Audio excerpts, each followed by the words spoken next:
कसैको अस्मितामाथि खेल्ने छुट तँलाई छैन क्या। यो भिडियो हेरौँ अनि त्यसपछि कुरा गरौँला।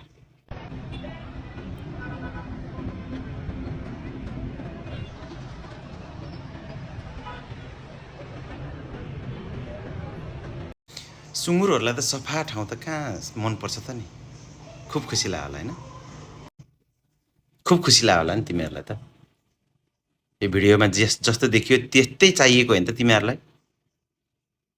देश चाहिँ सिङ्गापुर चाहिने तिमीहरूलाई होइन?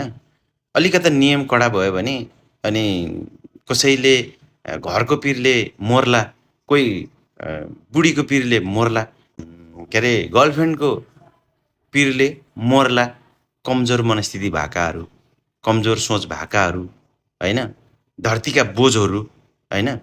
अनि तिमीहरू चाहिँ नगर प्रहरीलाई अनि यस्तो गरायो उस्तो गर्यो अनि संसदमै रोस्टममै बसेर के अरे सभामुखलाई चाहिँ तथानाम सरकारलाई तथानाम गरेको थियो नि होइन। अहिले नगर प्रहरी सडकमा ननिस्किँदाखेरिको अवस्था देख्यौ नि तिमीहरूले।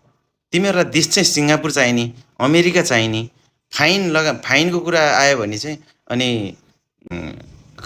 कुर्लिने। सिङ्गापुरमा अथवा अमेरिकामा अथवा कुनै पनि देशमा, विकसित देशमा गएर थुक त रोडमा कति फाइन लाग्छ थाहा छैन। तिमीहरूलाई एउटा थिति बसाल्न खोज्दाखेरि बेथिति भयो भन्ने तिमीहरू होइन होला नि तिमीहरूलाई होइन। अनि प्रसङ्ग अर्को पनि जोड्छु मैले। प्रसङ्ग हो ऐन महरलाई गोली हान्ने भन्ने भिडियो अहिले भाइरल भएको छ होइन। ऐन महरलाई गोली हान्ने कि एमालेकै मान्छेले हो कि रश्मि धामीले हो? रश्मि धामीलाई जहाँ बलात्कार गरिस् तैँले न्याय दिइनस् नि, कि उसले हो कि उसको मान्छेले हो कि एमाले नै हो? अझै कति उग्र बन भनेको थियो संसदमा, तँ अझै उग्र बन्न सकेनस्। त्यो कारणले गर्दाखेरि केपी ओलीले नै तँलाई गोली हान्न लगाएको। उग्र बन्न पर्यो कि अझै उग्र बन्न पर्यो? अनि कहाँ सुवाङ नेमाङ जस्तो शालीन भएर हुन्छ त? सुवाङ नेमाङ भनेको पढे लेखेको, तँ जस्तो अनपढ हो क्या, उग्र हुनु पर्यो त्यहाँ अझै संसदमा।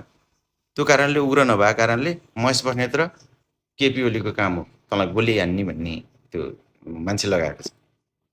अनि या त रश्मि धामीको, किनभने बलात्कार गरिस् तैँले त, अर्काको अस्मितामाथि खेलिस् होइन त, त्यो कारणले गर्दाखेरि।